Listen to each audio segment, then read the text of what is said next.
एक गांव में रघुवीर नाम का एक व्यक्ति रहता था। उसके 3 बेटे थे। सबसे बड़ा बेटा रमेश, मंझला सुरेश और सबसे छोटा महेश। एक दिन रघुवीर ने अपने तीनों बेटों को बुलाकर कहा, मेरे बच्चों, अब मैं बूढ़ा हो गया हूँ, पता नहीं कब मेरा बुलावा आ जाए, इसलिए मैं चाहता हूँ कि अपने जीते जी अपनी संपत्ति तुम तीनों में बराबर बांट दूं, ताकि बाद में तुम भाइयों में जायदाद को लेकर बिगाड़ ना हो। उसने उन तीनों को संपत्ति के कागजात दिए और समान रूप से बंटवारा किया। मैंने तुम तीनों को 10 एकड़ में से 3-3 एकड़ जमीन दी है, और जो अंत समय तक मेरी देखभाल करेगा उसे बची हुई 1 एकड़ भूमि मिलेगी।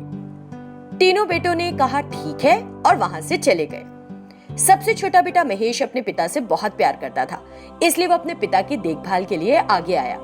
अन्य 2 बेटों ने कभी अपने पिता की देखभाल नहीं की थी। उन्होंने महेश को ये जिम्मेदारी सौंप दी। कुछ दिन गुजर गए। लगता है मेरा अंतिम समय आ गया, मैं मरने वाला हूँ। मेरे सबसे छोटे बेटे को बची 1 एकड़ जमीन देना सही होगा। ऐसा सोचकर उसने अपने तीनों पुत्रों को बुलाया और तीनों की उपस्थिति में रघुवीर ने अपनी शेष 1 एकड़ जमीन महेश के नाम कर दी, ताकि भविष्य में जायदाद के लिए कोई लड़ाई न हो। तब रमेश और सुरेश ने अपने पिता की बात में सहमति जताते हुए कुछ न कहा और चले गए। रघुवीर का कुछ दिनों बाद निधन हो गया। महेश अकेला 4 एकड़ जमीन पर खेती कर रहा था। रघुवीर द्वारा दिए गए 1 एकड़ खेत में वो जो भी फसल उगाता वो अच्छे से बढ़ती और इससे भारी मुनाफा मिलता। इससे महेश की अच्छी खासी आमदनी हो रही थी, लेकिन अन्य भूमि इतनी उपज नहीं दे रही थी। ये देखकर बड़े भाई रमेश, ये मैंने क्या बेवकूफी कर दी, अपने हाथों सोने के अंडे देने वाली मुर्गी खो दी, पर अब क्या कर सकता हूँ। इस तरह मंझले भाई सुरेश ने भी जमीन को हड़पने की सोची। अगले दिन रमेश और सुरेश महेश के पास गए। सुन छोटे, मैंने भी पिताजी की देखभाल की थी, मुझे भी उस जमीन में हिस्सा चाहिए, समझा? मैंने भी तो उनका ख्याल रखा था, मुझे भी उस जमीन में बराबर का हिस्सा चाहिए। लेकिन भैया, पिताजी ने मुझे वो जमीन आप दोनों के सामने दी थी ना, मुझे ये सब नहीं पता, जो हुआ गलत हुआ, मुझे भी उस जमीन में हिस्सा चाहिए। बात बिगड़ती चली गई और तीनों फिर न्याय के लिए ग्राम प्रधान के पास गए। उन तीनों भाइयों की दलीलें सुनने के बाद, तुम तीनों कल सुबह खेत पर आना, मैं इस मुद्दे का समाधान वहीं पर करूंगा। ऐसा कहकर उसने उन्हें भेज दिया। अगले दिन सुबह सब लोग खेत पर आए।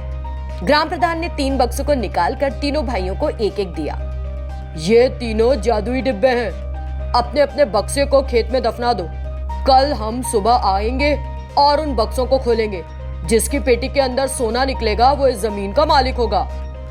3 भाइयों ने उन बक्सों को उस खेत में गाड़ दिया और वहां से चले गए। उस रात रमेश खेत पर गया। उसने अपना बक्सा निकाला और उसे खोला, लेकिन उसके अंदर सोना नहीं था। उसने सोचा कि क्यों न वो खुद उसके अंदर कुछ सोना रख दे। सो उसने उस बक्से में सोना रखा और चला गया। थोड़ी देर बाद सुरेश आया, उसने भी सोना रखा और चला गया। अगले दिन सुबह सब लोग खेत पर आए। तुम तीनों अपने अपने बक्से लेकर यहाँ आओ। तीनों भाई फौरन अपने अपने बक्सों को लेकर आए। सबसे पहले रमेश ने खोला। उसके बक्से के अंदर से सोना निकला। अरे वाह, देखा, मेरे बक्से में सोना है, ये खेत तो अब मेरा होगा। सुरेश ने भी अपना बक्सा खोला। उस डिब्बे में भी सोना था। बक्से के अंदर तो मेरे भी है सोना, मुझे भी इस खेत में हिस्सा मिलना चाहिए। और आखिर में महेश ने अपना बक्सा खोला, लेकिन वो खाली था। महेश को समझ नहीं आया कि ये सब हो क्या रहा है। तब ग्राम प्रधान ने वो बक्सा लिया और महेश से कहा, बेटा महेश, ये खेत है तुम्हारा, तुम खुशी खुशी इस पर करो खेती। ये सुनकर रमेश और सुरेश, प्रधान जी, आप ये क्या कह रहे हैं, हमारे बक्सों के अंदर सोना निकला। अरे बेवकूफों, ये कोई जादू के बक्से नहीं, हमारे घर के कोने में रखे बेकार बक्से हैं। उन बक्सों में सोना कभी नहीं निकल सकता। तुम दोनों ने इस खेत के मालिक होने के लिए अपना खुद का सोना अपने अपने बक्सों के अंदर रख दिया। हाँ। सबके सामने प्रधान द्वारा की गई बेइज्जती से रमेश और सुरेश को बड़ी शर्मिंदगी हुई और महेश को अपनी जमीन मिल गई। स्वर्णपुर नामक एक गांव में संदीप नाम का एक आदमी अपनी माँ के साथ रहता था। वो रोज जंगल में जाता और जलाने वाली लकड़ियाँ लेकर आता। वो उस लकड़ी को बेचकर पैसे कमाता था। एक दिन जब वो लकड़ी लेने जंगल में गया, वहां उसने एक पेड़ देखा और हैरान रह गया। ये क्या, इस घने जंगल में ये इंसान के आकार का पेड़ कैसे है? मुझे करीब जाकर देखना चाहिए। ऐसा सोचकर वो उस पेड़ के पास गया तो देखा कि उस पेड़ का एक दरवाजा भी है। अरे, इस पेड़ का तो एक दरवाजा भी है, एक बार अंदर जाकर देखूं तो। ये सोचकर वो अंदर चला गया। उस पेड़ के अंदर एक बड़ी सुंदर जगह थी। ये देखकर संदीप ने सोचा, वाह, इस पेड़ के अंदर कितना अच्छा है, लेकिन यहाँ कोई और नजर नहीं आ रहा। इसी बीच उसने वहां के एक कुएं से किसी के चिल्लाने की आवाज सुनी। मेरी मदद करो, कोई मुझे बचाओ। एक आदमी इस तरह जोर जोर से चिल्ला रहा था। संदीप उस कुएं के पास गया और उसमें झांक के देखा। उसने कुएं के अंदर से उस आदमी को बाहर निकाल लिया। मेरा नाम राजेश है, तुम कौन हो, यहाँ कैसे पहुंचे? तब संदीप ने उसे बताया कि ये सब कैसे हुआ। ये एक जादुई शहर है। यहाँ एक शैतान अंदर आने के लिए लोगों को लुभाता है और अपने वश में कर लेता है। तुम यहाँ से तुरंत चले जाओ। मैं यहाँ अच्छी किस्म की लकड़ी लेने आया था। मैं अपना घर तभी चला सकता हूँ जब वो लकड़ियां मिले।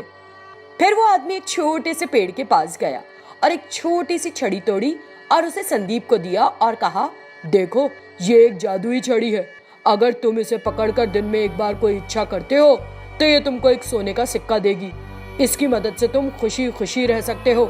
चलो अब यहाँ से चलते हैं, नहीं तो तुम मेरी तरह फंस जाओगे। दोनों वहां से ऊपर आ गए। संदीप वो छड़ी लेकर जब बाहर आया तो घर जाने के बाद उसने अपनी माँ को बताया कि जंगल में क्या हुआ। बेटा, हम तो मेहनती लोग हैं, हमें सबकी क्या जरूरत। अपनी माँ की सुनकर संदीप घर के अंदर गया। तभी उसका दोस्त गणेश वहां आया।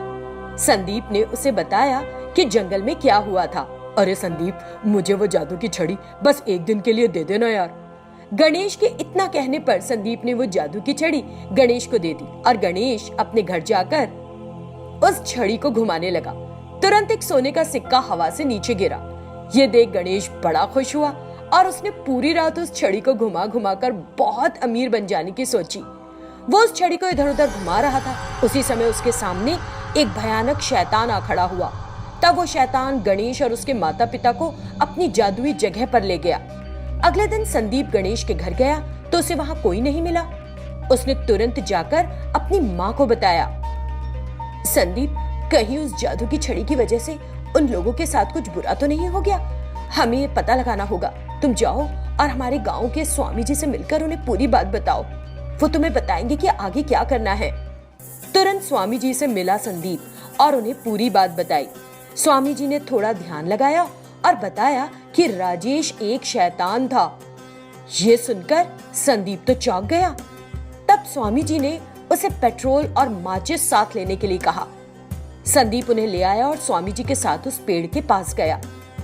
तभी उनके सामने वो शैतान प्रकट हो गया और धमकी देने लगा, ए स्वामी, यहाँ से चला जा, नहीं तो तुझे और इस लड़के को मार डालूंगा।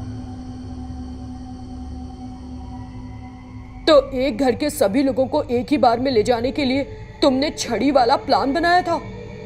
स्वामी जी ने अपने हाथ में थोड़ा पानी लिया, मंत्रों का जाप किया और उस पानी को शैतान पर छिड़क दिया। शैतान वश में आ गया। संदीप, तुरंत उस पेड़ पर पेट्रोल डालकर उसे जला दो।